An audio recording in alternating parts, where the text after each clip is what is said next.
Hola, Campus HB. Es bueno estar aquí. Estoy muy agradecido que yo estoy aquí con ustedes y estoy agradecido que están leyendo el libro de Ezequiel. Así que vamos a abrir al libro de Ezequiel 36. Voy a leer los versículos 22 a 32 y vamos a enfocarnos en los versículos 25 a 28, pero vamos a leer del 22. Ezequiel 36, empezando del versículo 22, este es Dios hablando, dice, por lo tanto, da este mensaje a los israelitas de parte del Señor soberano. Los llevaré de regreso a su tierra, pero no porque lo merezcan, sino para proteger mi santo nombre que deshonraron mientras estaban esparcidos entre las naciones. Mostraré cuán santo es mi gran nombre, el nombre que deshonraron entre las naciones cuando revele mi santidad por medio de ustedes ante los ojos de las naciones, dice el Señor soberano, entonces ellas sabrán que yo soy el Señor, pues los recogeré de entre todas las naciones y los haré regresar a su tierra. Entonces los rociaré con agua pura y quedarán limpios. Lavaré su inmundancia y dejarán de rendir culto a ídolos. Les daré un corazón nuevo y pondré un espíritu nuevo dentro de ustedes. Les quitaré ese terco corazón de piedra y les daré un corazón tierno y receptivo. Pondré mi espíritu en ustedes para que sigan mis decretos y se aseguren de obedecer mis ordenanzas. Vivirán en Israel, la tierra que hace mucho tiempo di a sus antepasados. Ustedes serán mi pueblo y yo seré su Dios. Los limpiaré de su conducta inmunda, les daré buenas cosechas de grano y no enviaré más hambrunas a su tierra. Les daré abundantes cosechas de sus árboles frutales y sus campos, y nunca más las naciones vecinas podrán burlarse de su tierra a causa de las hambrunas. Entonces recordarán los pecados que cometieron en el pasado y se avergonzarán de ustedes mismos por todas las cosas detestables que hicieron. Sin embargo, recuerden, dice el Señor soberano, que no lo hago porque lo merezcan. Oh Israel, pueblo mío, ustedes deberían estar totalmente avergonzados por todo lo que hicieron. Ahora, vamos a hablar sobre el avivamiento.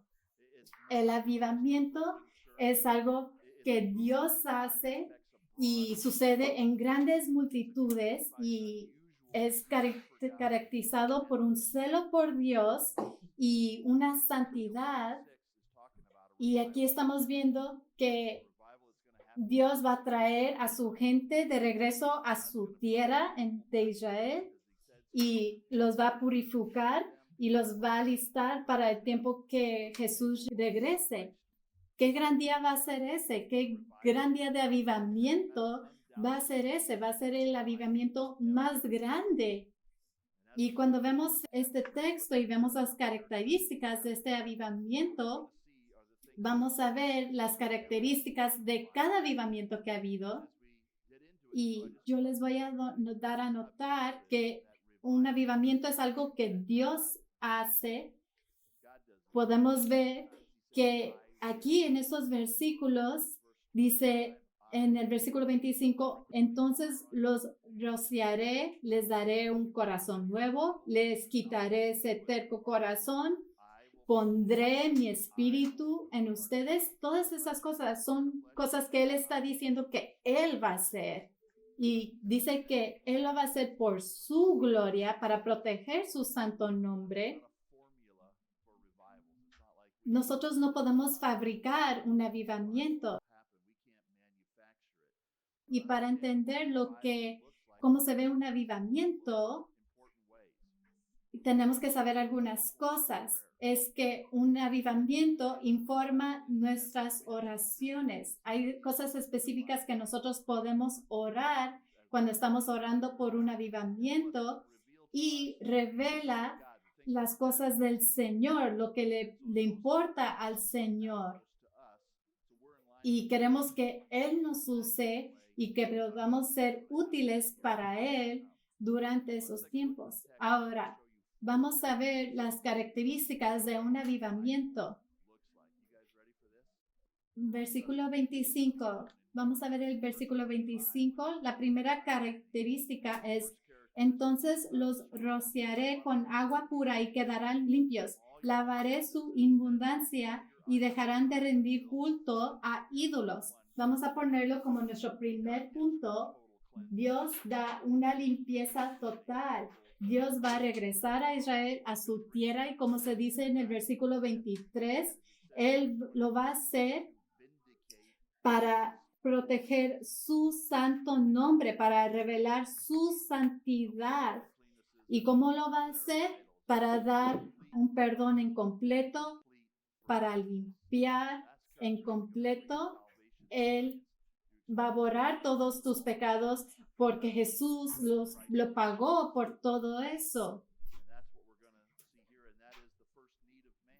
Y esta es la primera cosa que Él va a hacer porque el pecado es lo que nos separa de Dios.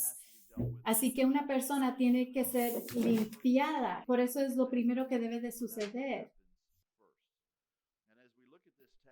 Un nuevo corazón también se refiere como un pacto nuevo. Y en Jeremías 31, empezando en versículo 31 de Jeremías, él dice que él va a hacer un nuevo pacto con el pueblo de Israel. Y al final dice, perdonaré sus maldades y nunca más me acordaré de sus pecados. Es muy importante esta característica porque cuando Jesús también nos da a entender, cuando Él estaba con sus discípulos, Él les dio a cada uno de la copa y dijo, cada uno de ustedes beba de la copa porque esto es mi sangre, la cual confirma el pacto entre Dios y su pueblo. Es derramada como sacrificio para perdonar los pecados de muchos. Dios trae una limpieza en total.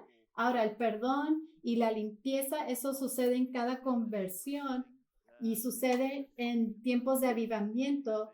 Y en tiempos de avivamiento también hay un sentimiento de culpa, hay un sentimiento de desesperación que la gente siente que necesitan ser limpios. Y esto sucede cuando una gran multitud siente esa culpa de su pecado.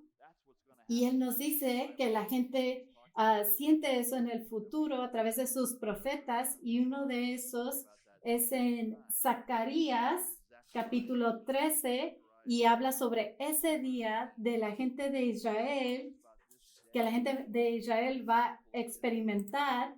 Vamos a voltear al libro de Zacarías. Es unos libros antes de que empiece el Nuevo Testamento.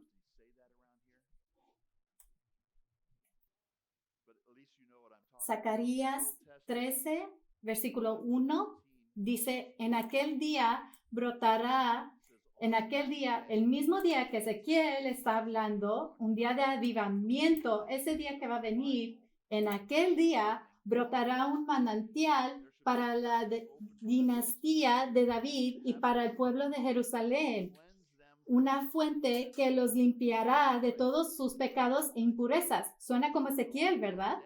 En aquel día, dice el Señor de los ejércitos celestiales, borraré el culto a ídolos en toda la tierra para que se olviden hasta de los nombres de esos ídolos. Podemos ver lo que está sucediendo entonces en los corazones de la gente de Israel. Y podemos ver en el capítulo 12, versículo 10, que dice, entonces derramaré un espíritu de gracia y oración sobre la familia de David y sobre los habitantes de Jerusalén. Me mirarán a mí, a quien atravesaron, y harán duelo por él como un hijo único. Se lamentarán amargamente como quien llora la muerte de un primer hijo varón. Podemos ver el dolor y el duelo. Vamos a saber lo que la gente va a estar diciendo y también sabemos lo que la gente va a decir en ese tiempo de avivamiento, porque se nos dice en Isaías 53 y Isaías 53 nos detalla lo que le va a suceder a Jesús.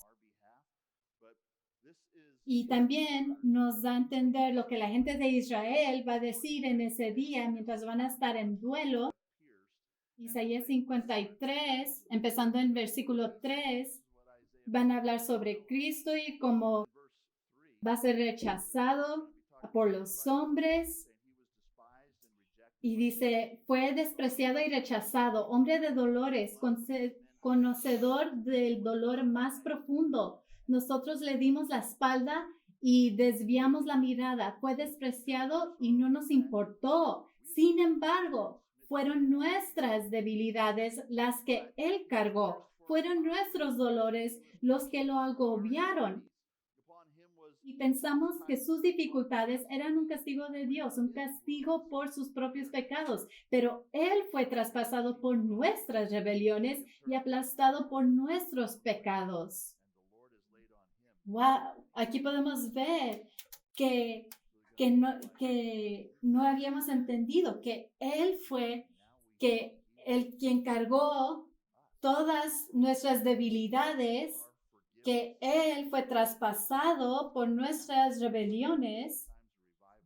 Y en tiempos de avivamiento hay multitudes de gente que pueden sentir este peso de sus pecados y lo que Jesús hizo por ellos para poder perdonarlos. Y también lo podemos ver en Hechos 2, donde Pedro se levantó para predicar a la gente de Jerusalén sobre Cristo y que Él es el Mesías. Y miren lo que ustedes han hecho. Y Él estaba apuntando su dedo a ellos y su sermón fue interrumpido, ni pudo terminar su sermón porque la gente lo interrumpió porque le dijeron, hermanos, ¿qué debemos hacer? Ellos sentían la culpa, ni se pudieron esperar al final del sermón. Ahora, eso no sucede todo el tiempo. Yo he predicado muchos sermones, mucha gente llorando en medio de los sermones y yo no he escuchado a gente gritando porque ellos sienten la culpa de su pecado y necesitan ser perdonados. He tenido a gente que ha llorado, pero no sucede frecuente donde la gente está gritando por ayuda. Ahora, en los años 1700 había un movimiento que se llamó The Great Awakening, el Gran Avivamiento, y Jonathan Edwards escribió una carta durante ese tiempo y dijo que era muy frecuente ver una casa llena de gritos, desmayos, convulsiones y cosas por el estilo, tanto de angustia y de admiración y alegría. Estas personas estaban gritando por angustia, por el peso de su pecado, pero también de alegría y admiración por lo que Cristo había hecho. Ahora, Jonathan Edwards tiene un sermón famoso que se llama Pecadores en las manos de un Dios airado y lo predicó en julio 8 de 1741 y Edwards y otros pastores estaban dando unos servicios y ellos escribieron que la gente allí no les importaba, que la gente ni estaba enseñando ni cortesía, ni lo estaban tomando en serio. Y cuando Edwards subió para predicar este sermón, Dios hizo algo. La gente empezó a gritar, a desmayar, se puso tan fuerte que Edwards ni pudo terminar el sermón y mucha gente fue salvada ese día. Eso es lo que sucede cuando hay un avivamiento. Queremos orar que la gente sienta la culpa de su pecado. Ciertamente la cultura americana es culpable de muchas abominaciones contra Dios, cosas detestables a los ojos de Dios y cosas que ellos los hacen legal. Queremos orar que la gente sienta esa culpa del pecado y también orar que tú tomes tu propio pecado seriamente, que tú lides con el pecado en tu vida, porque si tú no lo tomas en serio, ¿cómo es que los demás lo van a tomar en serio? Y como podemos ver en Ezequiel 36, versículo 31, dice, entonces recordarán los pecados que cometieron en el pasado y se avergonzarán de ustedes mismos por todas las cosas detestables que hicieron. Nosotros debemos de tomar nuestro pecado seriamente. Tenemos que ver con nuestros pecados del pasado como cosas detestables. Una característica del avivamiento es que Dios da una limpieza en total. Y podemos ver en el versículo 26, otra característica, les daré un corazón nuevo y pondré un espíritu nuevo dentro de ustedes. Les quitaré ese terco corazón de piedra y les daré un corazón tierno y receptivo. Este es el punto número 2. Dios da un corazón nuevo. Dios no nos ha perdonado por nuestros pecados para que nosotros podamos seguir viviendo en pecado, sino que Dios nos ha perdonado y nos ha dado un corazón nuevo y ha puesto su espíritu dentro de nosotros, ha creado algo nuevo dentro de nosotros, cambia la dirección de nuestras vidas, lo saca de adentro hacia afuera. Y uno se puede referir a esto también como un nuevo nacimiento, y esta no es la primera vez que es mencionado en Ezequiel, sino que también en Ezequiel 11, versículo 19, también nos dice sobre un nuevo corazón que dice, les daré integridad de corazón y pondré un espíritu nuevo dentro de ellos. Les quitaré su terco corazón de piedra y les daré un corazón tierno y receptivo para que obedezcan mis decretos y ordenanzas. Entonces verdaderamente serán mi pueblo y yo seré su Dios. Sin embargo, a todos los que añoren las imágenes repugnantes y los ídolos detestables, les daré su merecido por sus pecados. Yo, el Señor soberano, he hablado. Dios nos da un corazón nuevo, y cuando la Biblia habla sobre el corazón, está hablando sobre el centro de nuestra persona interior. Es el centro de control de nuestra persona. Es donde nuestros pensamientos están, nuestras motivaciones. Y Dios nos dice que nos da un corazón nuevo y remueve el corazón de piedra. Ahora, ¿qué es un corazón de piedra? ¿Cómo suena? Suena como un corazón que está frío, que está duro, que es resistente, que es terco, un corazón que está muerto. Muerto hacia Dios, frío hacia Dios, duro hacia Dios, resistente hacia Dios, terco hacia Dios. Quiere saber su propio camino y hacer sus propias cosas. Ese es el corazón con el que cada uno nacemos. Y podemos verlo en Génesis 6, versículo 5. Esto es Dios dando un comentario sobre el corazón del hombre. Dice, el Señor vio la magnitud de la maldad humana en la tierra y todo lo que la gente pensaba o imaginaba era siempre y totalmente malo. Cada pensamiento, cada intención del corazón del humano era malo y totalmente y siempre. Y luego hubo el diluvio, pero el diluvio no cambió los corazones de las personas, porque vemos lo que sucede y como Dios lo repite otra vez, porque lo describe otra vez en Jeremías 17:9. A lo mejor has escuchado este versículo antes y dice, el corazón humano es lo más engañoso que hay y extremadamente perverso. ¿Quién realmente sabe qué tan malo es? Ese es un corazón que está muerto hacia Dios, pero Dios remueve ese corazón y da un corazón tierno y receptivo. Es un corazón que es receptivo hacia Dios, que está vivo, que es lo opuesto a un corazón de piedra. Y otra manera que se describe es un corazón nuevo, también un nacimiento nuevo, y también es describido como un corazón circuncidado Y podemos ver eso en Deuteronomio 30, versículo 6, que dice, el Señor tu Dios cambiará tu corazón y el de tus descendientes para que lo ames con todo el corazón y con toda el alma y para que tengas vida. Pueden ver una notita en sus apuntes abajo en su Biblia que dice, circuncidará tu corazón. Es un corazón nuevo, un corazón vivo. Hasta de hecho, Colosenses también habla sobre cómo Cristo nos da un corazón circuncidado, que eres una persona nueva y no es por lo que tú haces, sino lo que Jesús hace por ti. Y 2 Corintios 5:17 dice que esto significa que todo el que pertenece a Cristo se ha convertido en una persona nueva. La vida antigua ha pasado, una nueva vida ha comenzado.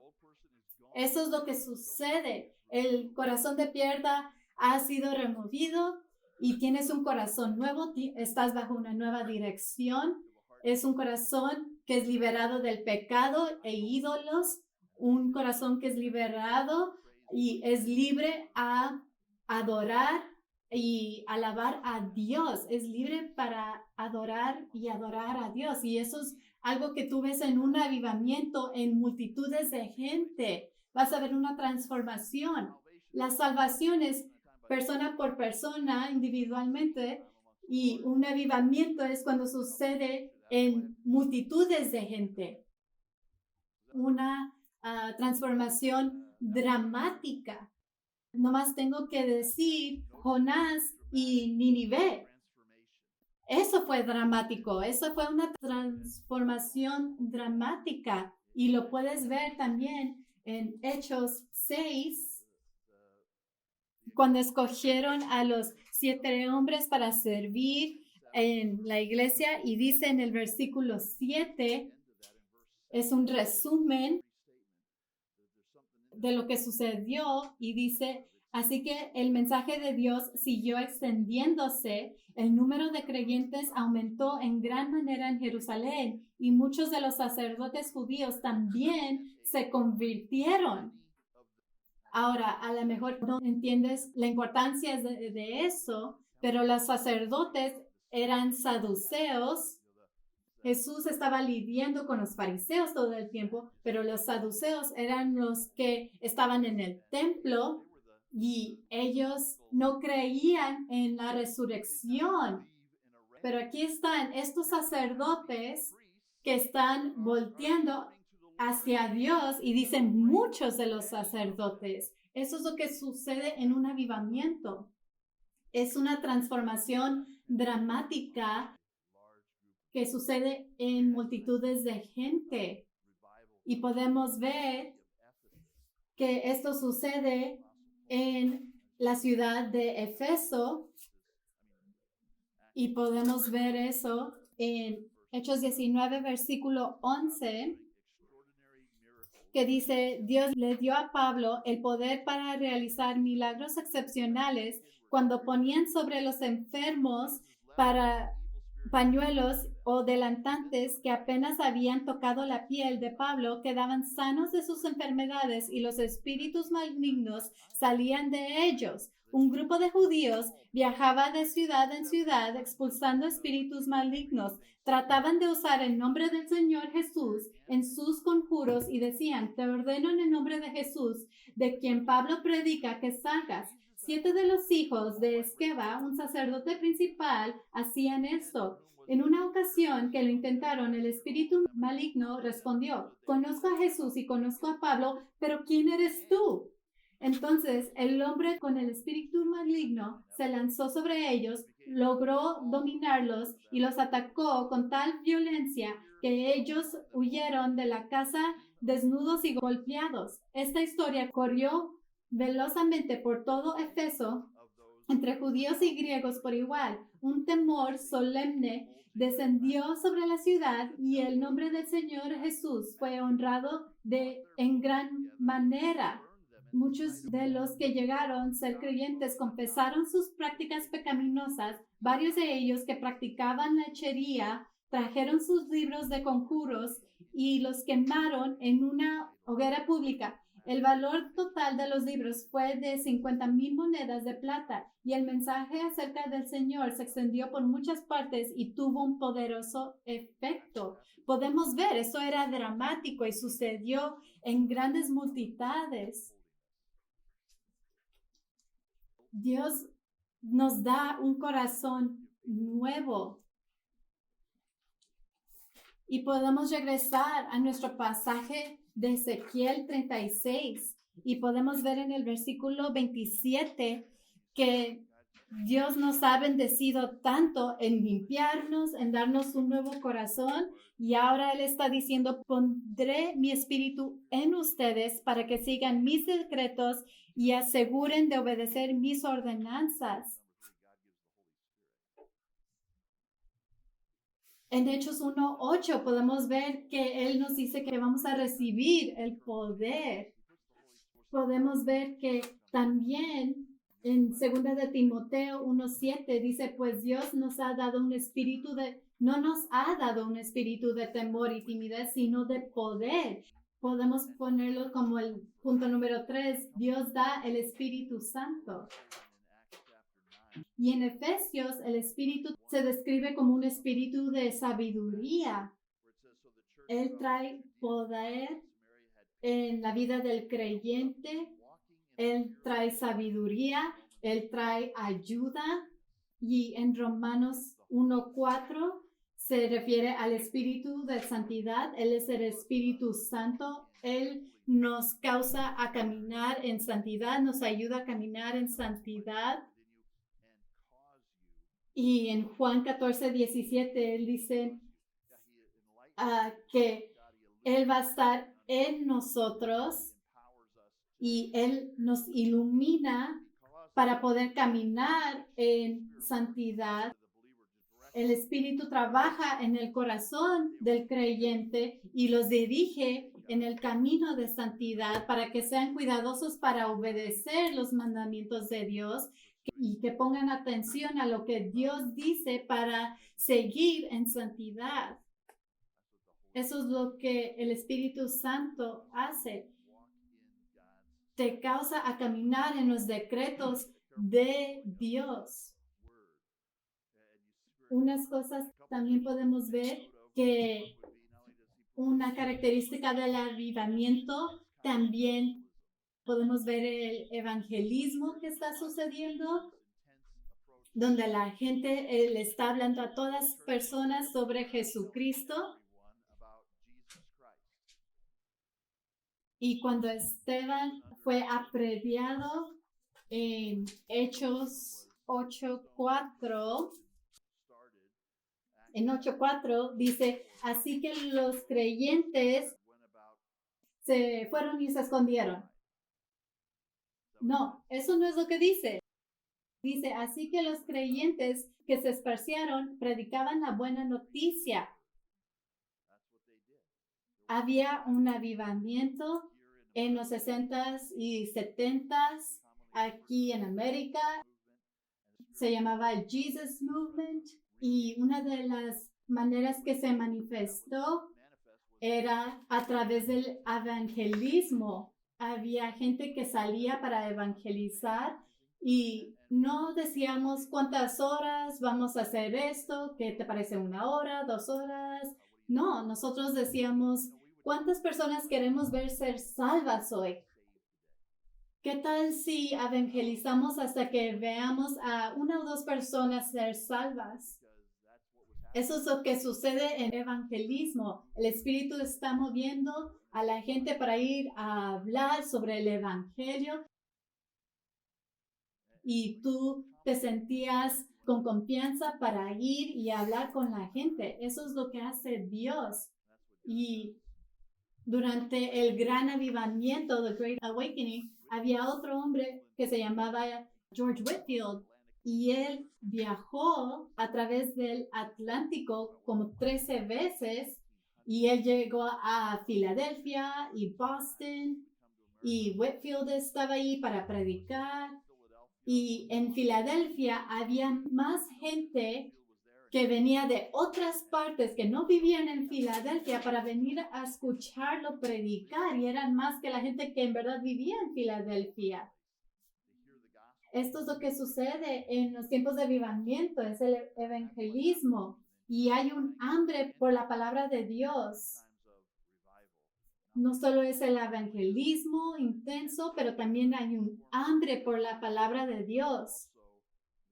La gente nomás quiere más y más de la palabra. Y otra vez, en el Jesus Movement, aquí en el sur de California, había muchas iglesias bíblicas que empezaron, muchos materiales para poder estudiar la Biblia, diferentes traducciones de la Biblia empezaron, porque la gente quería escuchar más y más de la Biblia. Déjales enseño un avivamiento que sucedió en Nehemías. Vamos a Nehemías, capítulo 8.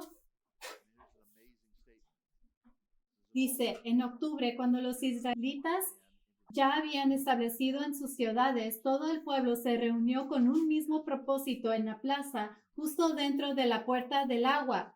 Le pidieron al escriba Esdras que sacara el libro de la ley de Moisés, la cual el Señor había dado a Israel para que la obedeciera.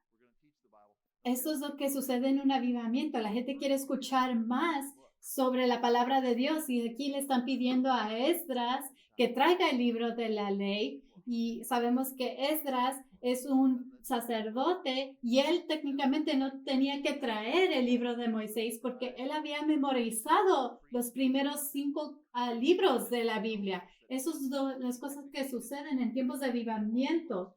La gente sabe la palabra de Dios y quiere saber más. Y ahora miren el versículo 2. Así que el 8 de octubre el sacerdote Esdras llevó el libro de la ley ante la asamblea, que incluía a los hombres y a las mujeres y niños con edad suficiente para entender. Se puso frente a la plaza, justo dentro de la entrada de la puerta del agua, desde temprano por la mañana hasta el mediodía, y leyó en voz alta a todos los que podían entender. Todo el pueblo escuchó atentamente a la lectura del libro de la ley. Esto no es normal. Esto es algo diferente. Esto es un movimiento que viene de Dios, que la gente está afuera por horas poniendo atención atentamente. Ahora vayan conmigo al versículo 13. Dice, el 9 de octubre, o sea, el siguiente día, los jefes de la familia de todo el pueblo, junto con los sacerdotes y los levitas, se reunieron con el escriba Esdras para repasar la ley más detallada. O sea, no solo lo leyeron ayer, ahora están diciendo, queremos juntarnos contigo, Esdras, queremos estudiar más, te tenemos preguntas, queremos estudiar la Biblia. Ahora vayan al capítulo 9, al primer versículo. Ahora estamos en el 31 de octubre. Ahora, el versículo 13. Permanecieron de pie en el mismo lugar durante 3 horas mientras se les leía en voz alta el libro de la ley del Señor su Dios. Luego confesaron sus pecados y adoraron al Señor su Dios durante 3 horas más. Podemos ver que la gente se reunió otra vez por 3 horas más, y luego al final de eso estaban confesando sus pecados. Esta es la cosa que el Espíritu Santo hace. Nos ayuda a caminar en los caminos en la dirección de Dios. Nos da una hambre por la palabra de Dios y nos ayuda a ponerle atención a la palabra de Dios. Ese es el Espíritu Santo, te da esa hambre, el querer evangelizar. Vamos a regresar a Ezequiel 36. Les voy a dar una característica más en el versículo 28. Y ahora esta es la parte más alta. Dios da limpieza, da un nuevo corazón, da el espíritu. Y ahora dice, vivirán en Israel, la tierra que hace mucho tiempo di a sus antepasados. Ustedes serán mi pueblo y yo seré su Dios. Él da una nueva relación. Ese es el punto número 4. Dios da una nueva relación. Todos tenemos una relación con Dios. Todos tienen una relación con Dios. Pero no toda relación es buena. Hasta Satanás tiene una relación con Dios. Pero aquí Dios está diciendo que da una nueva relación. Él está diciendo, ustedes serán mi gente y yo seré su Dios. ¿Te puedes imaginar que Dios te dice eso? Tú eres mío y yo soy tu Dios. Él va a ser mi Dios, el que yo conozco, yo lo puedo conocer. Yo puedo hablar con él persona en persona. Eso es asombrante, eso va a ser asombrante para todos nosotros. Eso va a ser maravilloso por lo que Él hace por nosotros. Él nos quiere conocer. Eso es lo que va a suceder en Israel en ese tiempo futuro de avivamiento, que también está escrito en Oseas 1, nomás unos libros a tu derecha del libro de Ezequiel. Oseas 1, versículo 10. Dice, sin embargo, llegará el día cuando el pueblo de Israel será como la arena a la orilla del mar, imposible para contar. Así que en el lugar donde les dijo, ustedes no son mi pueblo, se dirá, ustedes son hijos del Dios viviente. ¡Wow! Un hijo del Dios viviente. Eso es lo que tú quieres en tu lápida sepulcral. Ser hijo del Dios viviente es tener esa relación nueva donde la gente que no era su gente ahora son su gente, ahora eres hijo de Dios. Y en el capítulo 2, versículo 23, dice, en ese tiempo yo sembraré una cosecha de israelitas y los haré crecer para mí. Demostraré amor a los que antes llamé no amados. Y a los que llamé no son mi pueblo, yo diré, ahora son mi pueblo. Y ellos responderán, tú eres nuestro Dios. En primera de Pedro 2:10 dice, antes no tenían identidad como pueblo, ahora son pueblo de Dios. Antes no recibieron misericordia, ahora han recibido la misericordia de Dios. Esas son buenas noticias, ¿o no? Yo vengo de Texas y en Texas, si hubiéramos leído esto, hubiéramos dicho, aleluya, wow, yo soy un hijo de Dios. Esos impresionantes. La limpieza, un corazón nuevo, el Espíritu Santo, todo eso te va a traer a Dios. Y en primera de Pedro 3:18 dice, Cristo sufrió por nuestros pecados una sola vez y para siempre. Él nunca pecó, en cambio, murió por los pecadores. ¿Por qué lo hizo? Para llevarlos a salvo con Dios. De eso se trata. Eso es impresionante, eso es maravilloso. Que nosotros podemos entrar en una relación con Dios donde yo puedo decir, Él es mi Dios, donde yo puedo gritar, Abba, Padre. Y lo que eso manifiesta en tiempos de avivamiento es que hay una gran aseguranza entre multitudes de gente que Dios está personalmente interesado en nosotros. Hay una confianza en ese grupo de personas a voltear hacia Dios porque ellos saben que Él está con nosotros. Él está con nosotros y hay un sentimiento de una gran aseguranza. Y hemos visto eso en otras veces donde la gente se ha reunido para orar. Había un avivamiento en 1857 y empezó con Jeremiah Lanphier. Y él fue mandado de otras iglesias a Nueva York, a vecindades que necesitaban escuchar de Dios y un avivamiento. Y él estaba allí, estaba hablando con la gente y él dijo, necesitamos orar que Dios haga algo. Y él hizo una junta de oración el miércoles de el mediodía a la 1 de la tarde y en un lugar y él estaba ahí y era el único ahí por la primera media hora y luego un poquito otras personas empezaron a llegar y luego hubo 6 de ellos y luego más y más y más gente empezó a llegar que tuvieron que cambiar esa junta de oración de solo una vez cada semana a cada día de la semana. Y durante ese tiempo, cuando estas reuniones estaban sucediendo, había un colapso financiero y la gente empezó a ir más y más y llegaron a un punto 3,000 personas y luego después de unos meses había 10,000 personas. Ahora tenían que poner reglas porque ¿cómo controlas una reunión de oración con 10,000 personas? Tuvieron que poner reglas como, ok, tú vas a orar por 5 minutos, tenemos a otras personas que también quieren orar. ¿Te puedes imaginar una junta de oración donde te dicen, oye, no ores tanto? Eso es lo que estaba sucediendo. Y había historias impresionantes que salían de estas reuniones. Había un hombre que fue a esa reunión con la intención de matar a una señora y salió de esa junta salvo. Un hombre salvo.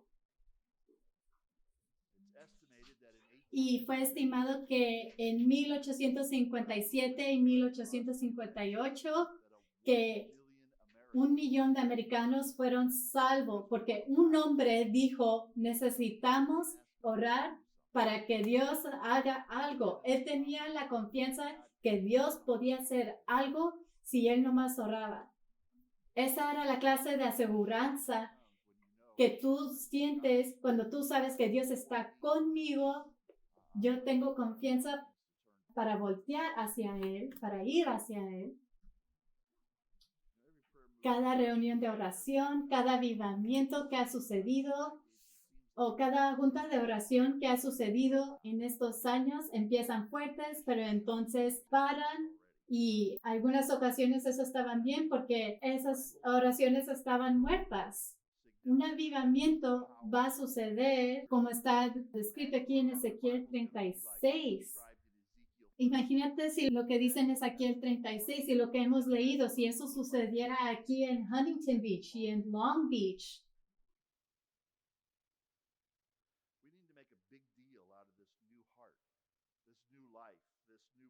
Ahora vamos a cerrar con un pasaje más. Vamos a ver Juan capítulo 3. Habla sobre un corazón nuevo. Y ahora vamos a ver cómo Jesús lo aplica en Juan 3, empezando en versículo 1.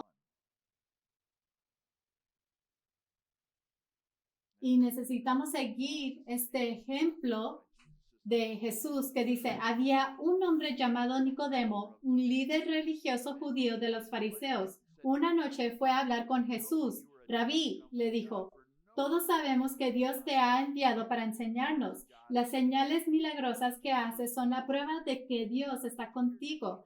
Jesús le respondió, te digo la verdad, a menos que nazcas de nuevo, no puedes ver el reino de Dios. ¿Qué quieres decir? Exclamó Nicodemo. ¿Cómo puede un hombre mayor volver al vientre de su madre y nacer de nuevo? Jesús le contestó, te digo la verdad, nadie puede entrar en el reino de Dios si no nace de agua y del Espíritu. El ser humano solo puede reproducir la vida humana, pero la vida espiritual nace del Espíritu Santo. Así que no te sorprendas cuando digo, tienen que nacer de nuevo. Ahora, si ves en el versículo 5, habla sobre el agua y el espíritu, que no eso suena como Ezequiel 36, donde él dice que nos va a purificar, nos va a limpiar con agua y nos va a poner su espíritu en nosotros. Jesús está aplicando Ezequiel 36 a esta conversación y él esperaba que Nicodemo iba a entender eso. El nacer de nuevo es una necesidad. Al menos que tú has vuelto a nacer, no vas a poder ver el reino de Dios, mucho menos entrar al reino de Dios. podemos ver en el versículo 3, te digo la verdad. En el versículo 5, te digo la verdad. En el versículo 7, así que no te sorprendas cuando te digo. Lo dice varias veces, que tienes que nacer de nuevo. Nicodemo admiraba a Jesús, le llamaba rabí. Reconocía que Jesús tenía que venir de Dios y él quería hablar con Jesús. Nicodemo tenía todo eso, tenía todas las obras religiosas, pero lo que no tenía era un corazón nuevo. Ahora puede haber mucha gente hoy que tiene obras religiosas y admiran a Jesús, pero no tienen un corazón nuevo. Ellos necesitan tener un corazón nuevo. Tienen que nacer de nuevo. Se necesita esa transformación. Ahora, ¿tú has experimentado eso? ¿Has experimentado esa transformación donde estabas muerto y ahora eres vivo? ¿Hay un antes y un después en tu vida? Eso era algo que era común en 1970. Todos decíamos solo hay un camino. ¿Alguien más recuerda eso durante esos tiempos? Solo hay un camino y eso es a través de Jesucristo. ¿Y cómo se hace eso? Naciendo de nuevo. Tienen que nacer de nuevo. George Whitefield, ese tema era muy común en sus sermones que él predicaba y una vez una mujer le preguntó, Mr. Whitefield, ¿por qué nos sigues diciendo que tenemos que nacer de nuevo? Y él contestó, señora, porque tienen que nacer de nuevo. Tú tienes que nacer de nuevo. La gente tiene que nacer de nuevo. Y Jesús aquí en Juan 3 y en el siguiente versículo, donde nos quedamos en el versículo 8, dice, el viento sopla hacia donde quiera. Eso es muy obvio por lo que está sucediendo hoy. Dice, de la misma manera que oyes el viento, pero no sabes de dónde viene ni a dónde va, tampoco puedes explicar cómo las personas nacen del Espíritu. ¿Ves esa transformación que viene del Espíritu Santo sobre las almas?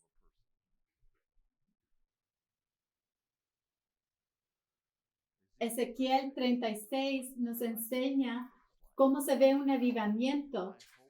Y tú y yo a lo mejor esperamos ser parte, queremos ser parte de un avivamiento sin tener reservaciones, que Él haga lo que Él tiene que hacer sin ninguna reservaciones o calificaciones, decir yo estoy aquí para hacer lo que tú quieres que yo haga, decir lo que tú quieres que yo diga, yo estoy aquí y sabemos que tú lo puedes hacer, Dios. Necesitamos pedirle a Él que Él traiga un avivamiento porque solo Él lo puede hacer. Amén. Vamos a orar juntos. Dios, te agradecemos por este tiempo que nos has dado, que nos has recordado de tu poder, de tu gracia, de tu deseo que la gente no perezca, pero que lleguen a arrepentimiento, que ellos reciban una nueva vida, un nuevo corazón, que haya un nuevo nacimiento. Y Señor, te estamos aquí pidiéndote algo que solo tú puedes hacer. Hemos visto cómo se ve un avivamiento y sabemos que tú debes de traer ese sentimiento de culpa, que la gente vea su pecado, que ellos estén en duelo sobre su pecado. Dios, pedimos que podamos ver esa clase de duelo sobre el pecado en la cultura y que tú nos des tu gracia, que no los dejes esa mañana, pero que tú les des un nuevo corazón, que tú pongas tu espíritu en ellos, que ellos puedan vivir una vida nueva, que sean libres de su pecado y que puedan vivir una vida de santidad con la ayuda de tu espíritu, una vida por ti. Dios, queremos que la gente te conozca a ti, que sean reconciliados contigo para que ellos sepan que tú eres su Dios y que ellos son tu gente. Te pedimos que tú trabajes primero en nuestros corazones y Oramos que mientras está el viento soplando afuera, que ese viento del Espíritu esté soplando dentro de nosotros, que podemos buscar tu gloria y tu honra, que tu nombre sea conocido a través de todos. Gracias por este tiempo, gracias por esta mañana, gracias que nosotros podamos conocerte como nuestro Dios. Y oramos esto en el nombre de nuestro Salvador. Amén.